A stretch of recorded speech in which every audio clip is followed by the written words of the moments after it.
el día que el crimen se apoderó de la televisión en vivo.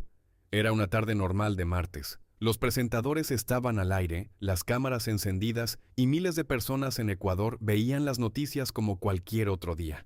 Hasta que, de repente, todo cambió. Hombres encapuchados, armados hasta los dientes, irrumpieron en plena transmisión en vivo. No apagaron las cámaras. Todo quedó grabado.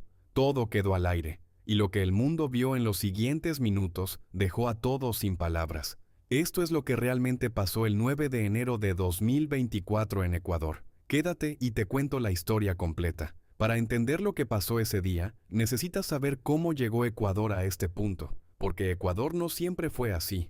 Por décadas, fue uno de los países más estables de América Latina, sin guerrillas, sin carteles dominantes, sin la violencia que arrasaba a sus vecinos.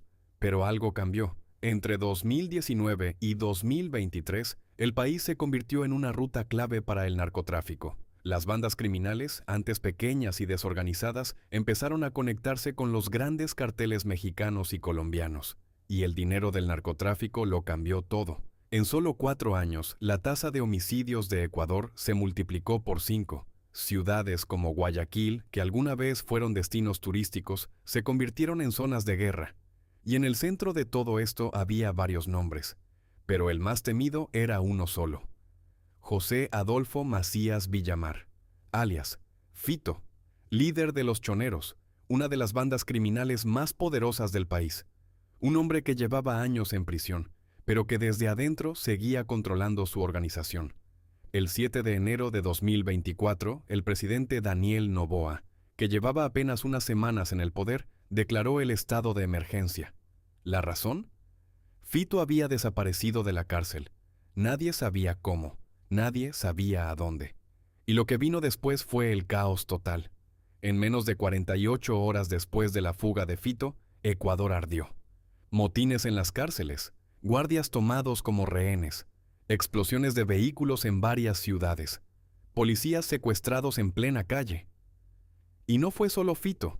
Otro líder criminal, Fabricio Colón Pico, jefe de los Lobos, también había escapado de la cárcel. 2 de los criminales más buscados del país, libres al mismo tiempo. Las autoridades contabilizaron al menos 30 actos violentos en 9 provincias diferentes, todo en un solo día. Guayaquil, la ciudad más grande del país, se paralizó. Las universidades cerraron, la gente se encerró en sus casas, las calles quedaron vacías.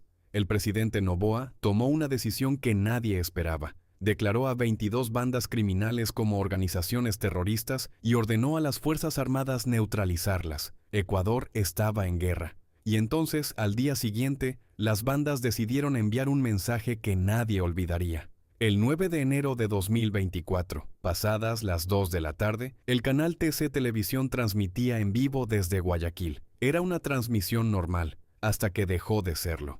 Un grupo de hombres encapuchados, armados con fusiles, granadas y dinamita, irrumpió en el estudio. 13 personas en total, todas identificadas después como miembros de la banda Los Tiguerones. Los trabajadores del canal fueron empujados al piso. Los periodistas, con micrófonos en mano, no tuvieron tiempo de reaccionar, y las cámaras siguieron encendidas. Por aproximadamente 20 minutos, Ecuador y el mundo entero vieron en vivo lo que estaba pasando. Los atacantes exigían que los periodistas, frente a las cámaras, pidieran a la policía que se retirara del lugar.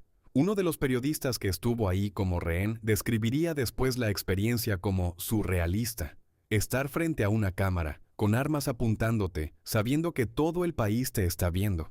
En otros medios de comunicación como Ecuavisa y Vistazo, se ordenó la evacuación inmediata del personal. Las puertas se cerraron, las instalaciones se militarizaron. Guayaquil estaba en pánico total. Videos en redes sociales mostraban a estudiantes corriendo por las calles, gente escondiéndose, un caos que nadie había visto antes. Pero la policía ya estaba en camino. Casi 2 horas después del inicio del ataque, las unidades especializadas de la policía ecuatoriana tomaron el control. Los rehenes fueron liberados. Todos vivos. Ninguna víctima entre el personal del canal.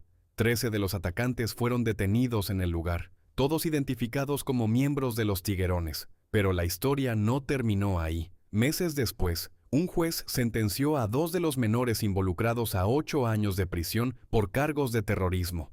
Una señal, según las autoridades, de que este tipo de actos tendrían consecuencias. El presidente Noboa declaró el conflicto armado interno en Ecuador, dándole al ejército poderes que normalmente solo tiene en tiempos de guerra. ¿Y Fito?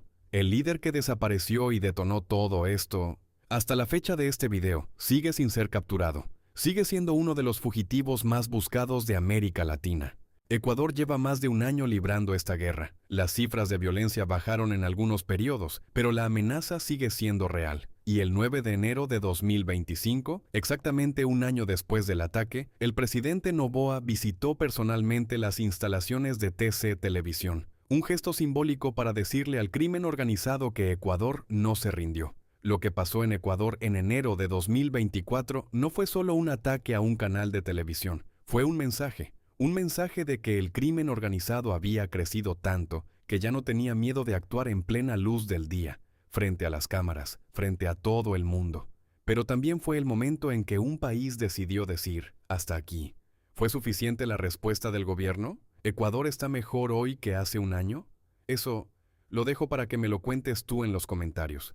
Si llegaste hasta acá, ya sabes lo que esto significa. Encontraste el canal donde la historia completa siempre se cuenta. Dale like si quieres que sigamos con más casos como este. Síguenos si no quieres perderte lo que viene, porque la próxima historia es todavía más impactante.